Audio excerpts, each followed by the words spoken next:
Chers auditeurs, Espoir Média Internet, Espoir Radio, bienvenue pour cette nouvelle leçon, toujours dans, bien évidemment, le livre du Deutéronome. Aujourd'hui, nous abordons l'étude, c'est vrai. Parlons d'étude et non pas de leçon. Je remercie d'ailleurs une remarque d'un auditeur qui m'a dit c'est mieux de parler d'étude plutôt que de leçon. Voilà. Donc l'étude numéro 9 qui s'intitule « Revenir de tout son cœur au Seigneur ». Nous avons aussi le grand plaisir d'avoir avec nous Danielo Barelli.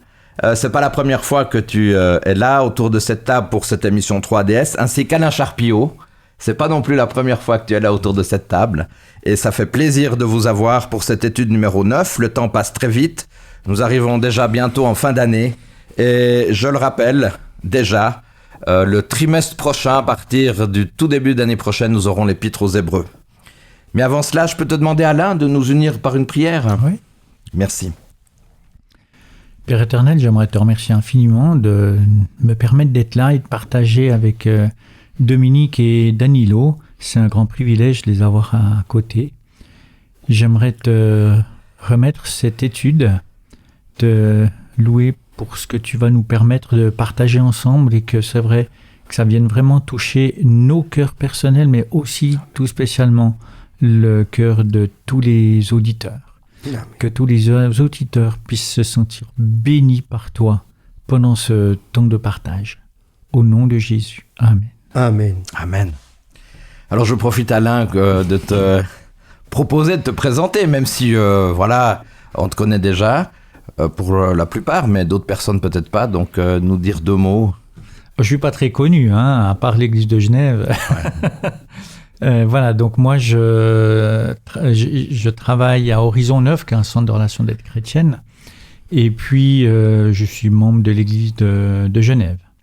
Très bien. Voilà, j'ai fait en plus de tout ce que j'ai fait au niveau des études avec les addictions, la psychologie, je suis pas psychologue, j'ai fait de la relation d'aide, et puis j'ai fait il y a bien des années, 27 ans, bientôt presque 30 ans, les études à Collonges. Je dois dire que je reçois tes newsletters, cher Alain, et j'aime bien ce symbole que tu traites à travers le bateau. Tu veux nous dire juste un petit mot du bateau, parce que je trouve que ça pourrait intéresser. Non, mais juste, t'arrives à avoir un schéma synthétique, juste nous dire quelques éléments, parce que je trouve intéressant pour nos auditeurs. Alors, oui, j'ai développé une allégorie entre le voilier, dans le sens chaque élément du voilier, on peut le comparer pour nous à notre vie.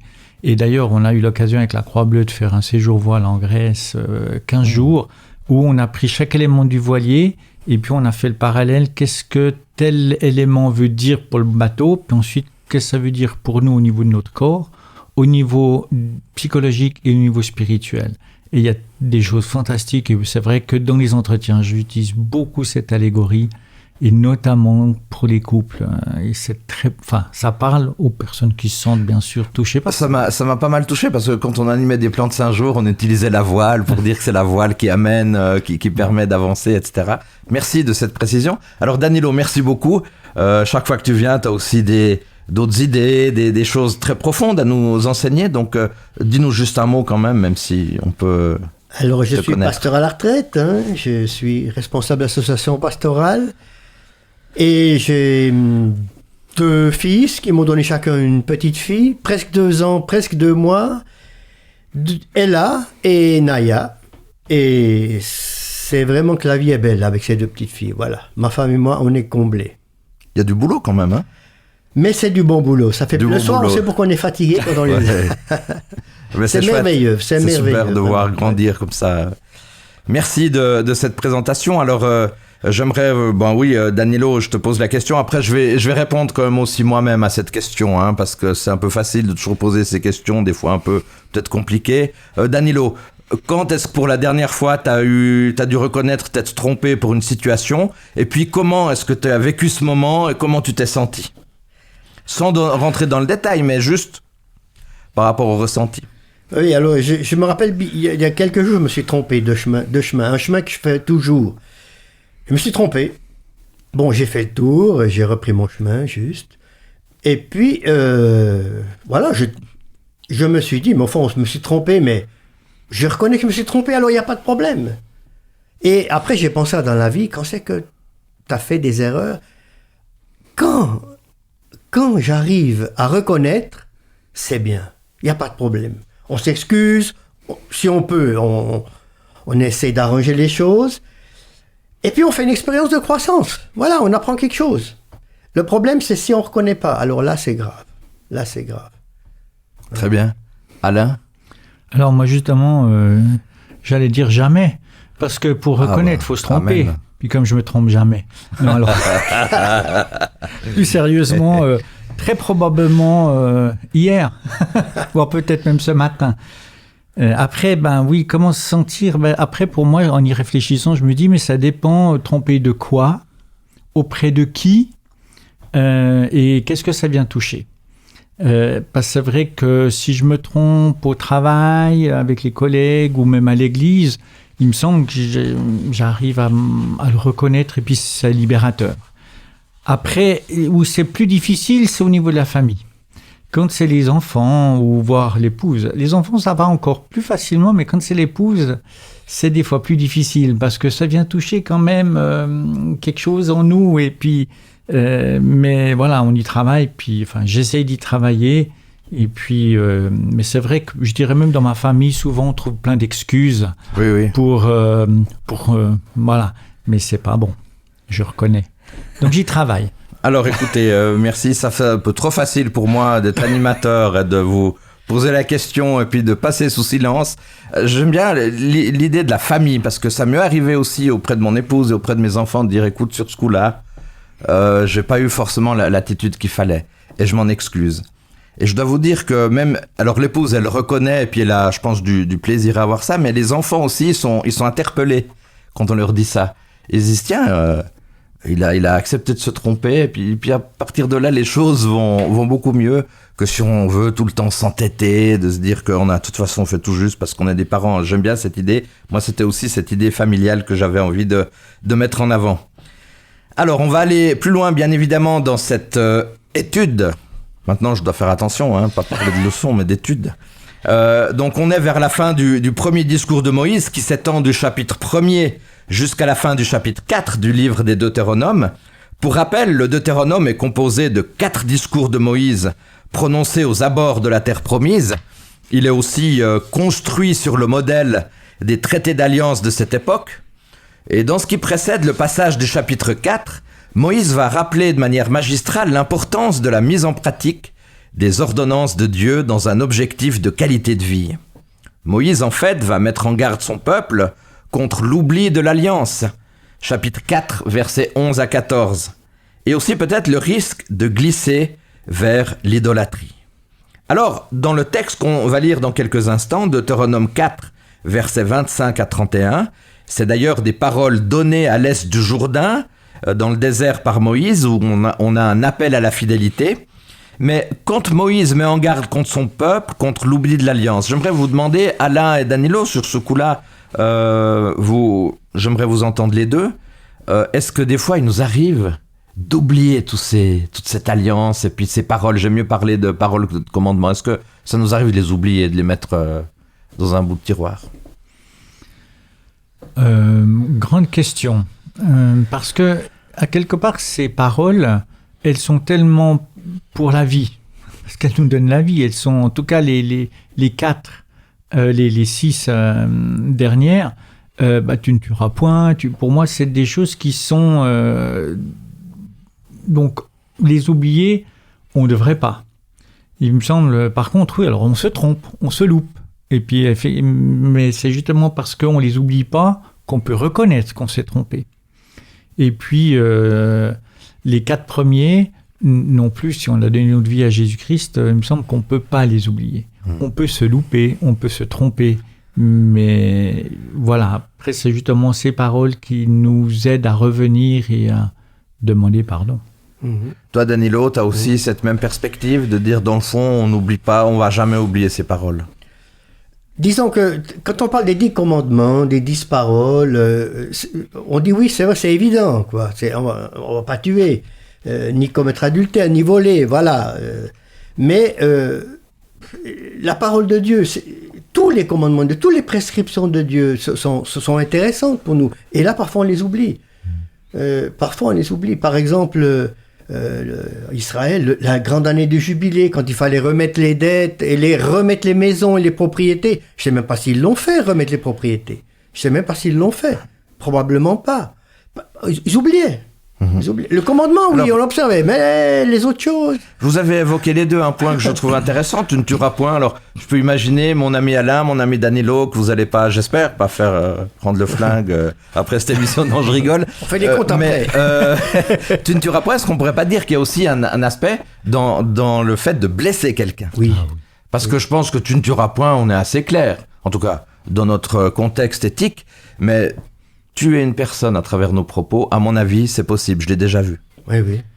C'est sûr qu'on fait beaucoup de mal avec la langue. D'ailleurs, l'apôtre Jacques le dit. Hein.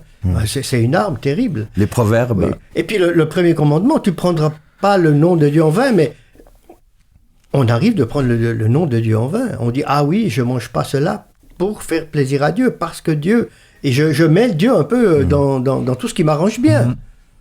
Dans la relation d'aide que tu apportes, Alain, t'as sûrement des personnes qui viennent en disant « je me suis senti blessé, agressé par une parole ». Ah ben, bien sûr, et ça nous arrive plus souvent qu'à notre tour. Et une fois, je pense que c'était dans une formation, on nous disait « mais des fois, on peut juste avoir une petite parole, même si elle n'est pas très énorme au niveau blessure, c'est juste la petite goutte qui fait déborder le vase, et puis la personne en face, elle peut tomber dans une dépression parce qu'elle a eu tellement de choses avant. » Et moi, ça m'avait beaucoup parlé.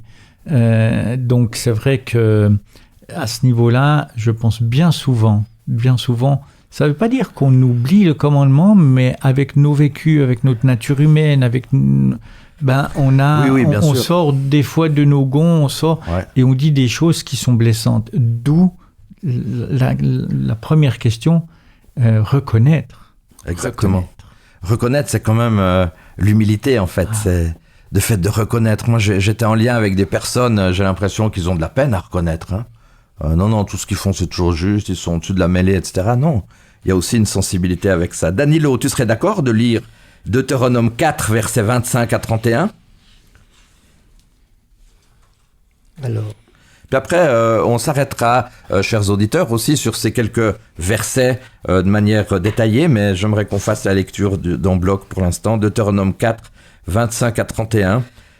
Lorsque tu auras des fils et des petits-fils, lorsque vous serez depuis longtemps dans le pays, si vous vous pervertissez, si vous faites une statue, une forme de quoi que ce soit, si vous contrariez le Seigneur ton Dieu en faisant ce qui lui déplaît, j'en prends aujourd'hui à témoin contre vous le ciel et la terre.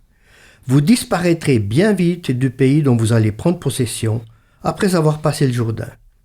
Vous n'y prolongerez pas vos jours. Vous serez détruits. Le Seigneur vous dispersera parmi les peuples, et vous ne resterez qu'un petit nombre d'hommes parmi les nations où le Seigneur vous emmènera. Là, vous servirez des dieux qui sont l'œuvre de mains humaines, du bois et des pierres qui ne peuvent ni voir, ni entendre, ni manger, ni sentir. De là, vous rechercherez le Seigneur ton Dieu. Tu le trouveras si tu le cherches de tout ton cœur et de toute ton âme. Dans la détresse, quand toutes ces paroles t'atteindront par la suite des temps, tu reviendras au Seigneur ton Dieu et tu l'écouteras. Car le Seigneur ton Dieu est un Dieu compatissant. Il ne t'abandonnera pas, il ne te détruira pas, il n'oubliera pas l'alliance qu'il a jurée à tes pères. Merci Danilo pour la lecture. Alain, tu voulais revenir selon notamment par rapport au verset 25 ou au verset 26 par rapport à une question de traduction. Alors je te laisse la parole là. Oui, parce que dans la nouvelle français courant, il n'y a pas le si vous faites des statuts ou tout ça, c'est vraiment un impératif. Quand vous aurez eu des enfants et des petits enfants et que vous serez installés dans le pays, vous tomberez dans le péché en vous fabriquant. Et j'ai essayé de regarder avec l'hébreu, les numéros strong qu'on peut avoir, et c'est vraiment toute une phrase où il n'y a qu'une traduction. Donc c'est vrai qu'on n'a pas forcément tout ça. Et j'ai été regarder dans Chouraki, il a aussi ce côté, et il n'y a pas le si. C'est le fait comme si Dieu il savait de toute façon que son peuple allait tomber. D'accord. Mais qu'il y a quand même, et c'est ce qui est extraordinaire, une chance de rachat, quoi, de libération. Mais c'est toute la beauté et de l'amour de Dieu, c'est qu'il a tout prévu pour que le peuple puisse pouvoir se racheter. Alors à l'époque avec les sacrifices, puis après avec le don du Fils. Danilo, question un peu difficile, je m'excuse, mais on a ce texte au verset 26, Deutéronome 4, verset 26, où il est dit « Je prends aujourd'hui à témoin contre vous le ciel et la terre ». Qu'est-ce que ça veut dire, ça ? Je prends à témoin le ciel et la terre. Alors, ça me ramène au titre de la leçon, en réalité, du trimestre. C'est la vérité présente dans le Deutéronome. Et là, je vois le ciel, la terre, Apocalypse 14, un ange qui vole par le ciel. Pourquoi faire ? Pour donner la bonne nouvelle à la terre. Donc, cette bonne nouvelle doit toucher tout le monde.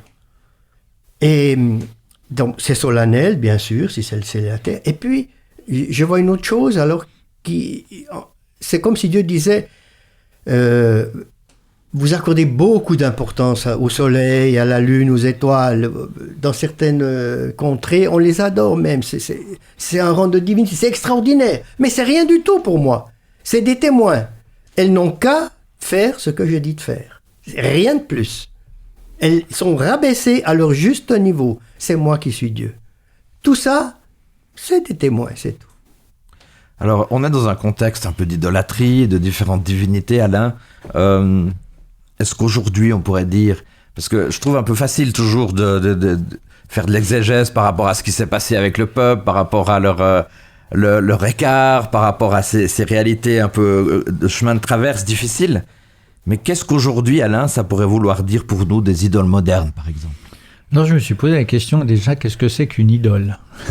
Très bien. Et j'ai été voir sur Internet les définitions. Oui. Et j'ai trouvé, donc on dit, une idole, c'est une figure, représentation d'une divinité qui fait l'objet d'un culte d'adoration. D'accord. Et deux, c'est personne qui est l'objet d'une admiration excessive, par exemple un chanteur, un footballeur. Alors moi, ça m'a beaucoup interpellé. C'est vrai que si je regarde par rapport à la deuxième définition, j'ai eu des mentors, j'ai eu des personnes dans ma vie qui ont été des modèles, mais c'est pas pour autant que je les adulais. J'arrivais à dire, ah oui, ça je prends de chez eux, mais ça je vais pas prendre. Donc après, des objets où on voue un culte à point d'interrogation. C'est vrai qu'on aurait tendance à dire, c'est la réflexion que ça m'a amené, est-ce que la télévision, ça peut pas être une idole ? Est-ce que les Natel, avec les chaînes YouTube, etc., ça peut pas être une idole. Moi, c'est un point d'interrogation. Parce qu'on les vénère pas. Par contre, c'est vrai que je me rappelle, dans mon jeune âge, quand j'avais une vingtaine d'années, on était parti à un des concerts chrétiens, de musique chrétienne. Et puis là, il y avait des chanteurs qui étaient sur la scène, tout. Et puis, comme dans n'importe quel concert, puis quand on est revenu avec les copains, on s'est dit, mais attends, là, on faisait quoi ? On dit qu'on est dans des chants de louange avec Dieu, mais en même temps, est-ce que c'était pas le chanteur qu'on adulait en étant comme ça ? Donc peut-être là, plus ce côté-là, qu'est-ce qu'on met derrière ? Où est-ce qu'on en est ? Et dans les moments de louange, c'est vrai qu'aujourd'hui, on a beaucoup l'habitude de mettre des chanteurs devant. Quand on loue, point d'interrogation, qu'est-ce qu'on est en train de faire ? Après, des idoles, excuse-moi, je fais un peu long peut-être. Non, vas-y. Il y a certains chants, moi, qui me dérangent, où on va plutôt avoir des chants où ça me donne l'impression qu'on adule l'école du sabbat, chère école du sabbat. Moi, ça, j'ai de la peine. Ou même par rapport à la Bible, où c'est la Bible qu'on met en avant. Et là, peut-être que là, on pourrait sacraliser certaines choses qui n'ont pas à être sacralisées. Ça te rappelle, toi, le chant livre sacré, lumière étincelante. Tout à fait. J'ai de la peine avec ce genre de... C'est pas le livre qui est sacré, c'est le contenu. Voilà, j'ai de la peine avec certains cantiques Et puis c'est là où je verrais peut-être les idoles. Mais moi, je me trompe, peut-être, totalement. Non, mais la réflexion est tout à fait pertinente. Moi, j'ai le sentiment que nos idoles modernes, c'est tout ce qu'on va mettre à la place de Dieu. Ça me rappelle l'expérience quand Jésus a dit au jeune homme riche, va avant tout ce que tu as. Est-ce qu'à quelque part, une idole, c'est pas quand même une figure, que ce soit, quel que soit le domaine, je veux pas donner les exemples maintenant, mais où pour finir, toutes ces choses qu'on aime particulièrement, les loisirs et autres, ça prend la place de Dieu dans ma vie. Moi, je dirais aimer quelque chose, avoir de l'admiration, ou comme Alain l'a dit, avoir beaucoup d'admiration pour quelqu'un et puis prendre les bonnes choses qu'il nous donne, dont on a besoin. Ça, c'est une chose qui est extrêmement positive. Maintenant, là, je serai un peu plus méchant que Alain. Voilà, pour moi, où on voue toute son attention, ça devient une idole. Et je pense que on voue beaucoup d'attention, beaucoup trop à l'argent et au bien matériel. Malheureusement, moi, j'ai travaillé beaucoup dans les finances, un peu partout. Je dois dire que ça m'a toujours fait mal au cœur, ça, de voir l'attachement des personnes au bien matériel et à l'argent. Ça me... Et moi-même, bien sûr, j'ai dû aussi voir sur moi-même, hein, mais je le ressens profondément. Si je peux me permettre, alors je te rejoins par rapport à l'argent. Hein. D'ailleurs, Dieu et maman, on ne peut pas aimer les deux. Et c'est vrai que l'argent a un pouvoir à ce niveau-là. Maintenant, dans ce qui me dérange un peu dans l'aspect de dire mais c'est tout ce qui prend la place de Dieu, ce qui me dérange un peu, ça veut dire mais à ce moment-là, si je regarde un film à la télévision, mais je suis pas avec Dieu, donc ça veut dire que ça joue pas. Non. Et puis pour finir, on vit plus. Tout à fait, mais tu as raison. C'est cet extrême qui me dérange. Je pense que tu as tout à fait raison. Je voulais aussi préciser ma pensée. C'est pas qu'il faut tout enlever de ce qu'on a du plaisir à faire. Je pense qu'on pourra pas. Mais c'est à un moment donné, peut-être, ça prend tellement de place à l'excès, en fait. Voilà. C'est ça qu'on aurait dû préciser, parce que soyons équilibrés. Merci Alain de nous ramener à cet équilibre, c'est important. Verset 27, il est dit « Mais l'Éternel vous dispersera parmi les peuples et serez réduit à un petit nombre au milieu des nations que l'Éternel vous forcera d'aller. » Est-ce que ce message, Alain, c'est pas un message un peu dur quand même? Écoute, quand j'ai relu le Deutéronome, il y a un moment donné où il dit mais c'est pour que le mal ne soit plus là dans le peuple. Donc si on regarde, parce que c'est vrai qu'autrement c'est hyper violent, hein, le fait de tuer des gens, etc. Mais c'est pour que le mal n'existe plus. Pour éradiquer le mal. Éradiquer le mal. Donc c'est là où à quelque part faut prendre pour moi un peu de recul et dire mais à quelque part c'est un combat entre Dieu et Satan. Et si on le voit ça, le mal doit être détruit. Et à ce moment-là, Jésus n'était pas encore venu. Donc c'est pour ça que moi je le vois comme ça. Oui. Donc non, avec cette lecture-là, non, moi ça ne me choque pas. Mais d'accord. Voilà. Alors au verset 28, vous serez soumis à des dieux fabriqués par les hommes, dieux de bois, de pierre, incapables de voir et d'entendre, de manger et de sentir. C'est quand même extraordinaire comme Moïse est en train de décrire la situation. Alors Danilo, quel message Dieu veut faire passer en parlant de cette, je crois qu'on peut le dire, de cet immobilisme des divinités? Il leur dit ce qui arrivera. Il leur dit ce qui arrivera. Si vous faites ça, eh bien... si vous faites ça, ou bien, selon l'autre version, comme vous le ferez, voilà ce qui vous arrivera. C'est une conséquence. C'est pas une punition de Dieu. Voilà, ça arrivera comme ça, mais c'est pas moi qui veux que vous soyez dispersés, que vous soyez malheureux. Moi, il m'arrivait une petite aventure dernièrement. Enfin, c'était surtout ma femme. On allait mettre les fleurs à l'église. On avait notre petite fille là, on la surveillait, j'étais promené avec, ma femme a fait un bouquet devant, voilà, il y avait un concert, tout ça. J'amène ma petite fille, voilà, pour regarder, et puis on allait partir, c'était bien sûr midi et vendredi, et la petite fille tire quelque chose et tout tombe. Aïe. L'eau devant l'autre, tout, catastrophe. Alors Céleste était contente, c'est ça? Mais tellement mécontente qu'on était muet, et tout blanc. Alors, mais qu'est-ce que ça voulait dire? Ça voulait dire que vous ne pouvez pas manger à l'heure avec la petite, on ne pouvait pas faire la sieste, on ne pouvait pas aller à la balançoire après qu'elle voulait. C'est pas les grands-parents qui ont dit, puisque tu as fait ça, tu vas pas manger à l'heure, tu vas pas faire la sieste, tu vas pas aller à la balançoire. Non, c'est comme ça. Tu as fait ça, ben voilà, il arrive ça, la conséquence. Et Dieu, c'est un peu comme ça avec nous. Il dit, voilà, c'est pas ma punition, ma méchanceté. Il arrivera cela parce que. Donc écoutez-moi, faites-moi confiance.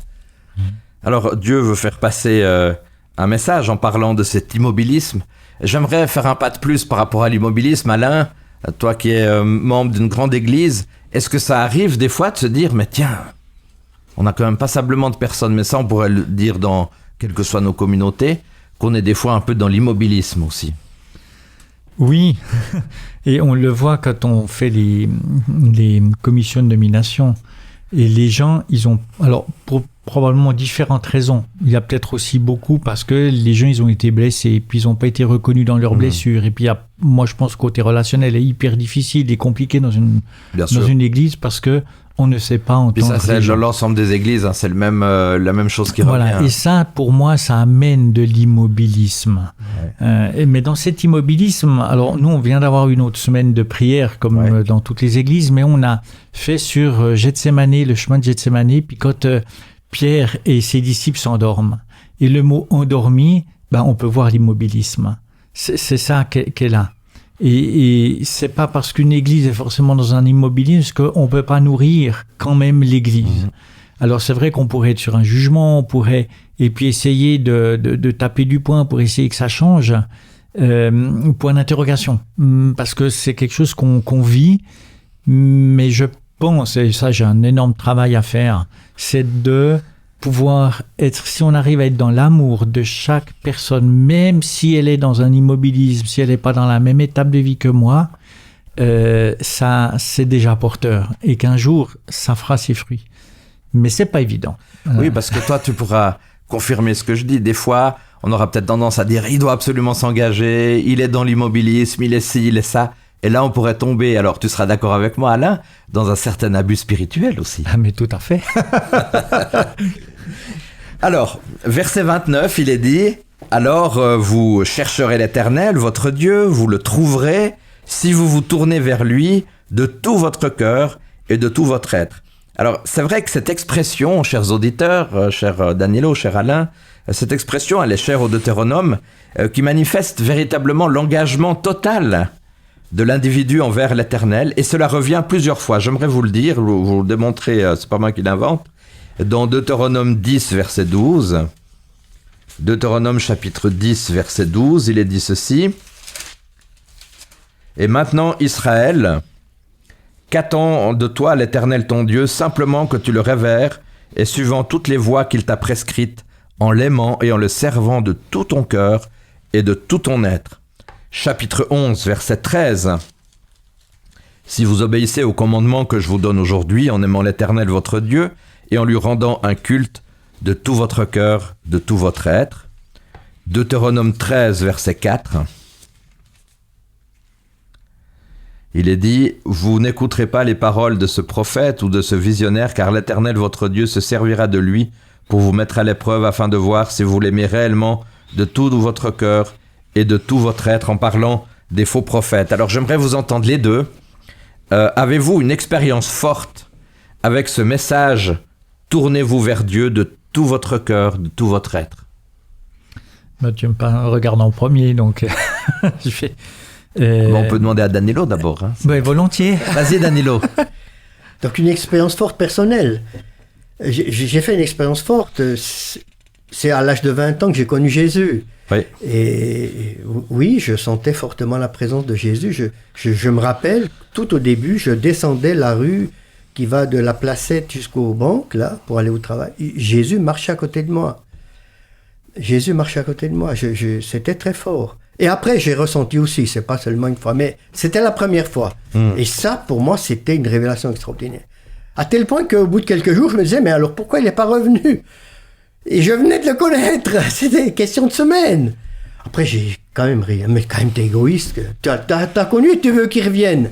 Et puis après, on m'a ouvert les yeux. Non, mais l'apôtre Pierre dit quand même, il attend que tout le monde ait pu faire son choix. Et puis après, on marche avec lui. Mais c'était la première fois, c'était très très fort. Et ça m'est arrivé quelques fois de ressentir cette présence, c'est vrai. Et ça fait du bien. Alors, moi, j'ai grandi dans une famille chrétienne, protestante. Et c'est vrai que je me souviens, quand j'étais gamin, on faisait du ski, sur le téléski, je chantais à toi la gloire. Donc, ça m'habitait déjà, j'avais envie de servir Dieu, mais il y a eu comme ça du cheminement. Et puis, le gros truc, c'est une fois, quand j'étais dans un camp évangélique où les soirées, on avait des rencontres. Et puis, un soir, c'était vraiment se lever pour recevoir le Saint-Esprit. Puis là, je me suis levé, puis j'ai dit, ah non, mais si je reçois là, je vais avoir des amis avec qui j'avais beaucoup de contacts, mais je vais les perdre. Donc, je me suis rassis. Et puis c'est le lendemain matin dans mon lit où je voulais me lever à 7h30 pour aller skier. Eh bien, c'est là où tout d'un coup, j'ai dit non, mais si tu fais ça pour moi, tu peux le faire pour eux. Et là, je suis jusqu'à 10h30 dans le lit, j'étais comme dans un nuage. J'ai vraiment reçu, pour moi, une vague du Saint-Esprit. Mais je dirais que là, c'était plus l'aspect émotionnel que j'avais reçu. Et puis après, quand on parle de tout notre cœur, c'est aussi tout ce qui est l'aspect de l'intelligence, tout ce qui est lié à la relation à Dieu. Donc, il y a ça, mais après, il y a aussi besoin d'étudier la parole. Il y a besoin d'aller plus loin. Et c'est là où, moi, j'ai eu la nourriture spirituelle, je dirais, en ayant ce parcours avec les évangéliques. Et puis après, en faisant Cologne, j'ai connaissant l'Église adventiste, où j'ai été nourri intellectuellement. Il faut réussir à trouver l'équilibre entre les deux, qui n'est pas évident parce que c'est un équilibre. Hein, donc, oui, tout à fait. Mais voilà, pour moi, il y a cet aspect-là. Il y a ce qu'on vit émotionnellement, où c'est génial, puis là, on a l'impression qu'on est complètement tourné vers Dieu, mais ça ne suffit pas. Pour moi, il y a aussi l'étude de la parole, et pour pouvoir avoir envie de la manger. Puis ça, c'est pas toujours évident, parce qu'on a eu des moments où on est dans un temps de désert ou d'hiver, puis qu'on n'a pas envie de la lire. Mais pour moi, faut pas qu'on culpabilise. Parce que c'est pas parce qu'on lit pas notre Bible le matin que ça veut dire que Dieu est pas avec nous. Tout à fait. Et là, il y a les silences de Dieu, il y a aussi nos silences à nous, mais on est en lien avec Dieu. Et plutôt attiré, ça, moi j'ai eu une période comme ça où je disais mais j'arrive plus à prendre ma Bible, j'arrivais pas. Puis je dis Seigneur, attire-moi à toi. Ouais. Puis mes prières le matin c'était juste ça, attire-moi à toi. Puis tout d'un coup, pauvre, c'est revenu. Mais ça veut dire que l'esprit travaillait aussi. Ben oui. C'est ça le truc. Alors, si je peux me permettre, moi j'ai vécu plusieurs expériences avec le Seigneur, mais la dernière, c'était quand même mon intubation qui est là. Ça fait bientôt une année. Ça fait un peu, je disais, avant de partir de la maison, ça fait bizarre que ça fait bientôt une année que j'ai eu ça. Je veux pas revenir dans les détails de ce que j'ai vécu. Je me rappelle qu'Alain, toi, je devais faire l'émission avec toi, puis je l'ai regardé depuis mon lit d'hôpital ou depuis ma convalescence, je sais plus. Mais il y a une personne, alors là, je dois vous dire, qui n'est pas de l'église adventiste, mais une personne qui est d'une autre église, et qui a dit, j'ai eu une révélation sur toi. Alors je disais souvent, quand j'entends ça, je me dis, chacun il a ses élans d'enthousiasme émotionnel, mais la personne me disait, moi je pense que, alors il y a déjà des anges qui t'entouraient, et j'ai reçu comme message que tu n'allais plus dire ce que tu sais, mais tu allais maintenant dire aussi ce que tu vis. Alors sur le moment je trouvais très sympathique, et puis je dois dire que c'est quelque chose qui m'a beaucoup touché, parce que aujourd'hui j'ai une église, je veux pas revenir dans le détail, mais qui est en train de prendre une croissance spirituelle assez forte, et je me suis dit là il y a quelque chose quoi. Il y a quelque chose dans cette expérience, et j'ai bien aimé aussi dans ce que tu nous disais, Alain, c'est effectivement, il n'y a pas que l'aspect cognitif des choses, mais aussi le vécu. Tu veux rajouter quelque chose, Danilo, par rapport à tout ça ?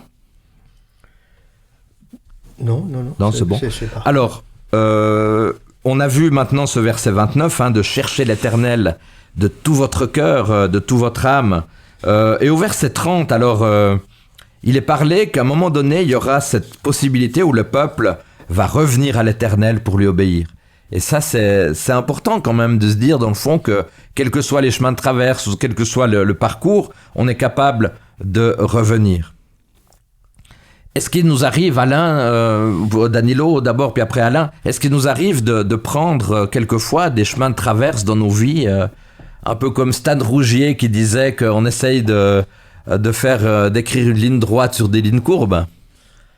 Ouais, je dirais que surtout on essaie de prendre toujours le meilleur chemin, mais que parfois on se trompe. Voilà, parfois on se trompe. Et moi j'aime cette pensée qui dit « fais toujours de ton mieux ». Toujours de ton mieux. Comme ça je me juge pas. J'ai pas de regrets démesurés. Je peux me dire « ah, je me suis trompé ». C'est vrai que je suis triste. Mais j'ai fait de mon mieux à ce moment-là, je ne pouvais pas faire autrement. Ouais. Moi c'est ça, fais toujours de ton mieux. Et puis cette pensée de l'apôtre Paul, là, que j'essaye de mettre en pratique, voilà, qui dit marchez d'une manière digne de l'appel que vous avez reçu, en toute humilité, douceur et patience. Je me dis, si avec tous ceux de ta famille, tes amis, tes collègues. Tu agis toujours comme ça. Tu fais toujours de ton mieux et voilà. Ça aidera beaucoup. Tout à fait. Alors on va devoir aller plus loin puisque le temps avance, mais au verset 31, il est dit « Car l'Éternel, votre Dieu, est un Dieu compatissant, il ne vous abandonnera pas, ni ne vous détruira, il n'oubliera pas l'alliance qu'il a conclue par serment avec vos ancêtres. Si l'homme risque toujours d'oublier son implication dans l'alliance, Dieu, lui, n'oublie pas les engagements qu'il a pris. » Alain, qu'est-ce que ça m'apprend, ça, sur Dieu ? Que Dieu est toujours là à nos côtés. Et quand j'entendais Danilo parler tout à l'heure par rapport à ce chemin de traverse, c'est ça que je trouve magnifique, c'est que si on prend des chemins de traverse, alors pour moi on peut aussi voir chemin de traverse, c'est quand on rate le but, et quand on se plante, quand on fait le mal qu'on n'a pas envie de faire. Dieu est toujours à nos côtés. Et ça pour moi c'est quelque chose de génial, parce que il nous laisse dans une telle liberté de vie, il nous accompagne. Et l'autre jour, je discutais avec Nicolas, le pasteur de Genève, où le fait que Dieu nous mette à l'épreuve ou pas, alors ça c'est ma perception, c'est que Dieu nous laisse libres. Et puis effectivement, on a les conséquences de nos choix, mais c'est comme plutôt que de nous tenir comme ça, je regarde pour que les gens voient à bout de bras, parce qu'il veut qu'on aille dans telle direction, non, lui, il dit, ok, tu veux faire ce choix, vas-y. Et puis, il va lâcher la main pour qu'on touche notre fond, pour pouvoir remonter. Et ça, je trouve... Mais il le fait avec douceur, justement, comme tu l'as dit, Danilo, et avec amour. Et pour moi, je le vois vraiment avec cette verge du berger qui conduit avec douceur son troupeau. Ouais. Après, c'est vrai que si on est dur, et puis qu'on veut vraiment pas entendre, à un moment donné, on se prend le mur, puis c'est pas avec douceur qu'on se prend le mur. Mais c'est une conséquence. C'est pas forcément Dieu qui l'a voulu. Alors, dans ce que tu nous dis, Alain, il y a des éléments très, très importants qui nous montrent, et tu l'as dit, Danilo, aussi tout à l'heure, hein, tu as évoqué la compassion de Dieu, tu as évoqué cette sensibilité aussi. Alors, dans ces différents textes, moi, j'ai noté qu'on a les verbes rechercher, chercher, revenir, écouter. Est-ce qu'il y aurait un commentaire là-dessus ? Je trouve ça quand même fort, hein ? Ah oui, Dieu est fort, hein. Dieu est dynamique, il veut nous faire bouger. Et l'apôtre Paul, à l'Aréopage, qu'est-ce qu'il a dit à ceux qui l'écoutaient, hein ? Vous devez chercher Dieu. Il n'est pas loin, mais cherchez-le. Cherchez-le. Et puis j'aime ce psaume-là, de David, je crois, qui dit, psaume 32, hein, Dieu vous a donné un cerveau. Ne soyez pas comme le mulet, réfléchissez. Alors toi, Alain, qui est toujours dans l'écoute, hein, quand même, dans ton travail professionnel, tu es dans l'écoute. On a dans ce texte de Deutéronome 6, hein, le Shema Israël, ou le Rema Israël, que signifie vraiment dans nos vies de tous les jours écouter Dieu ? C'est une grande question, parce que c'est pas la même chose que d'écouter une personne, hein, qui vit des moments difficiles. Là, écouter Dieu, lui... Donc c'est pour moi être à son écoute. Alors c'est vrai que si je regarde par rapport à quand j'écoute les personnes, ou avec des entretiens, les personnes me racontent, et là pour moi je pense que c'est aussi important que nous soyons à l'écoute de Dieu. Et c'est vrai que moi ça m'arrive souvent de dire, ok Seigneur, qu'est-ce qu'on peut faire avec cette situation ? Comment amener ? Et puis on a des inspirations, ou peut-être que oui, Dieu nous ramène à des choses qu'on a apprises. Et puis ensuite, c'est ce qui va nous permettre de pouvoir être là. Donc c'est ça, écouter Dieu, c'est prendre du temps pour réfléchir. Alors, par contre, ce qui est pour moi important, c'est pas parce que j'écoute Dieu et que j'ai quelque chose qui vient que je dois dire « Ah, mais alors Dieu m'a dit ».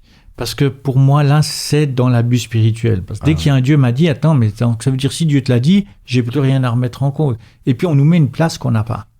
Et ça, c'est malheureusement encore bien souvent. Si celui qui est à côté dit Dieu m'a dit, mais c'est totalement l'inverse, alors, on serait un peu embêté. Hein. En plus de ça, mais face à des membres d'église, face à des personnes qui sont là, qui mettent déjà au niveau du pasteur ou de certaines personnes qui les mettent à un piédestal, le fait de dire Dieu m'a dit, ben ouais, je peux rien dire. Et ça, pour moi, ça me dérange. C'est pour ça que écouter Dieu, c'est personnel. C'est par rapport à soi. Qu'est-ce qu'il me dit maintenant pour moi par rapport à ce qui est en train de se passer ? Et ensuite, je vais le vivre, mais je vais pas le dire. Ouais. Est-ce que juste rapidement, ça pourrait intéresser nos auditeurs, tu pourrais nous dire une petite technique d'écoute ? avec des individus qui viendraient vers toi pour discuter? Alors, c'est vraiment se mettre à l'écoute de la personne et reformuler. Avec Philippe Augendre... La reformulation. Avec Philippe Augendre, quand j'étais à Collonges, on a fait une semaine là-dessus. C'est juste magnifique. Et j'ai eu l'occasion dernièrement de faire un jeu de rôle avec une formation que j'ai donnée. Et par rapport aux enfants, souvent, quand un enfant nous raconte quelque chose qu'il vit difficilement, on a envie d'atténuer, parce que ça nous fait mal, donc on a envie d'atténuer sa souffrance. Mais là, on n'est pas en train de l'écouter. On est en train de réagir par rapport à soi. Alors, c'est dire, ah oui, effectivement, c'est difficile ce que tu vis. Et être vers l'autre et pas tourner vers nous par rapport à ce que ça peut nous faire à nous. C'est ça que je... Et l'attention, moi j'aime bien l'attention, l'écoute et attention. Et il y a un livre qui a été écrit il y a quelques années, L'attention, le deuxième nom de l'amour. Ah ouais. Parce qu'on est très peu attentif et on écoute. C'est difficile d'écouter, même ses enfants. Voilà, c'est super ce que tu as dit. Ou son épouse. Ouais. Parce qu'on prépare dans la tête la réponse. On prépare ce qu'on va dire. Alors, dans le partage, comme on dit, de la parole, quand on étudie ensemble, mais on voit dans les yeux, quand on parle à quelqu'un, on voit dans les yeux qu'il est en train de réfléchir à ce qu'il va nous dire après. Mais c'est quand même terrible, parce que des fois, ça part du cœur, les questions. Ça part du cœur. Moi, on m'a dit qu'on écoute seulement, on entend quelques secondes et on prépare déjà ça. On n'écoute plus. Il y a du boulot encore. On est dur, on est terrible. Hein. Si je peux me permettre, peut-être juste déjà, quand une personne, on lui demande comment ça va, il n'y a rien que son retour. D'écouter ce qu'elle dit et le non-verbal, l'intonation. Mais, bon, mon boulot me déforme, donc aujourd'hui, chaque fois qu'il y a une personne qui me dit ça va, je dis ça va pas bien. Mais déjà rien, écouter la réponse nous apporte beaucoup de choses. Mais ça, c'est pas évident. Pas toujours simple. Et puis on a des... souvent, quand on est amené à écouter quelqu'un, on a déjà d'autres préoccupations. Après avoir écouté cette personne, il y a déjà peut-être un autre entretien, ou bien il y a une autre chose administrative à faire. C'est tout un travail. Et là, on a aussi peut-être un effort à faire au niveau du silence. Moi, je suis en train de découvrir les pensées profondes de Maurice Zindel. Peut-être le nom dit pas quelque chose à tout le monde, mais quel homme extraordinaire qui nous apprend aussi à rester dans le silence. Et c'est pas quelque chose de toujours facile. Danilo, rapidement, chercher Dieu de tout son cœur, mais qu'est-ce que ça représente vraiment? Pour moi, le cœur, c'est le centre des décisions. Hein. Oui. Voilà, c'est le centre des décisions, et c'est-à-dire qu'au plus profond de moi, il doit y avoir ces valeurs, cette communion avec Jésus. Et ça, on l'acquiert dans le silence, dans l'attention, lui et moi tout seul.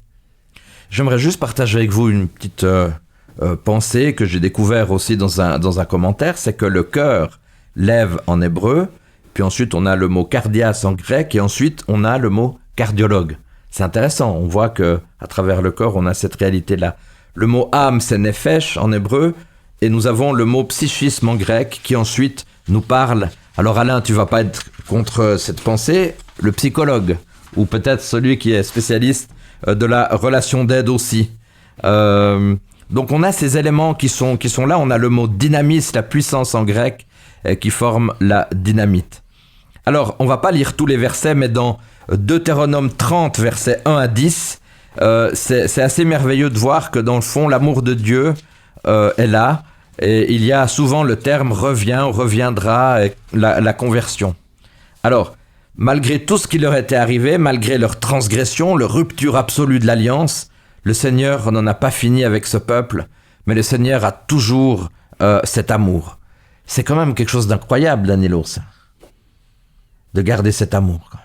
C'est ça qui nous fait du bien. Hein. Dieu est fidèle. Et comme tu l'as dit, Moïse a écrit ce livre 1550, avant Jésus-Christ. Ouais. Et avant déjà, c'était la fidélité de Dieu, l'amitié, l'affection de Dieu, toujours là, malgré, comme on a dit, les chemins de traverse ou l'abandon, je serai là. Et quand tu feras ça, mais quand tu reviendras, je n'oublierai pas l'alliance que j'ai faite avec toi. Ça, c'est merveilleux. Je pense que dans ton travail aussi, Alain, c'est de travailler là-dessus, de montrer à une personne qu'il y a eu peut-être des chemins un peu difficiles, mais il y a toujours cette possibilité de revenir et puis d'avancer, en fait, de traverser les choses en avançant et puis de découvrir les choses positives. Alors c'est sûr, mais moi je vis plus souvent l'aspect où des personnes ont entendu que il faut pardonner, alors que la personne en face ne s'est pas repentie. Moi, je le vois plutôt dans l'autre sens. Et quand je lis là, maintenant, vous entendant, je me dis, mais en même temps, quelle souffrance de Dieu. Parce que lui, il a tout fait. Et il attend que l'on se repente pour que l'on reçoive cet amour. Il nous tend la main, il attend que nous, on tende aussi la main.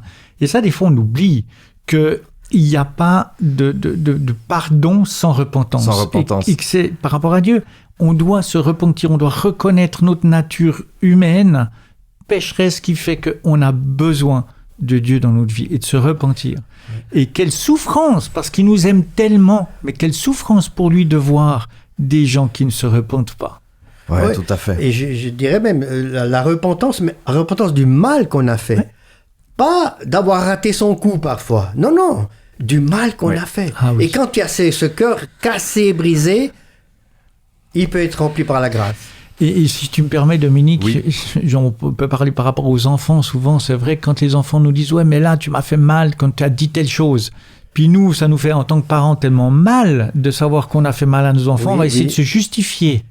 Alors que si on reconnaît à l'enfant, on dit « Ah, ok, tu l'as perçu comme ça. Alors, je comprends et je légitime le fait que tu aies eu telle émotion, telle blessure. » Là, c'est guérison pour l'enfant. Mais c'est la même chose pour nous, par rapport à nos relations avec les autres. Mais là, on revient à l'humilité. Et l'humilité, c'est à la fois simple et à la fois compliqué de reconnaître les choses. Alors, ça tombe très bien ce que vous dites. Merci beaucoup à Danilo et Alain, parce que j'allais juste évoquer, mais on n'a pas le temps de lire le texte, mais Jean-Baptiste, dans Matthieu 3, versets 1 à 8, a parlé aussi de cette repentance. Et comme le temps avance, puis qu'on doit gentiment arriver à la fin de cette émission, j'aimerais en terminant laisser cette belle citation d'Ellen White qui nous dit « La bonté de Dieu te pousse, la repentance, la miséricorde et la compassion divine semblable à une chaîne d'or entourent toute âme qui se trouve en danger. » N'est-ce pas extraordinaire ? Cette parabole dans le livre Parabole de Jésus, page 170, « La bonté te pousse, la bonté de Dieu, te pousse, et la repentance, la miséricorde et la compassion divine semblable à une chaîne d'or. » Alors c'est sûr que par rapport à ça, on est d'accord, un dernier mot, il y a du travail encore. Oh oui. Alors, chers auditeurs, j'aimerais vous remercier infiniment de nous avoir suivis pour cette nouvelle émission. Merci de tout cœur à Danilo et Alain.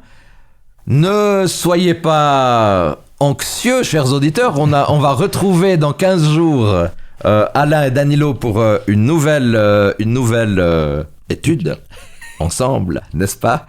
Donc, merci, chers auditeurs. Et puis, en attendant de vous retrouver, Alain et Danilo, on va se retrouver avec d'autres invités la semaine prochaine pour l'étude déjà numéro 10 du Deutéronome qui s'intitule « Souviens-toi, n'oublie pas ». Alors aussi, souvenez-vous aussi qu'on a l'émission dans une semaine, n'oubliez pas de nous suivre. Vous pouvez continuer à dire à vos amis de vous abonner. Et donc, nous allons nous retrouver dans 15 jours avec nos deux intervenants. Merci infiniment. Et que Dieu nous bénisse tous. Merci. Terminons par une dernière prière. Seigneur, merci parce que tu nous as permis d'aborder ces quelques versets, ces quelques réflexions sur le Deutéronome et tu nous as montré que tu es un Dieu rempli d'amour, rempli de patience et de compassion. Merci pour toutes choses. Amen. Amen. À bientôt, à la semaine prochaine. Merci.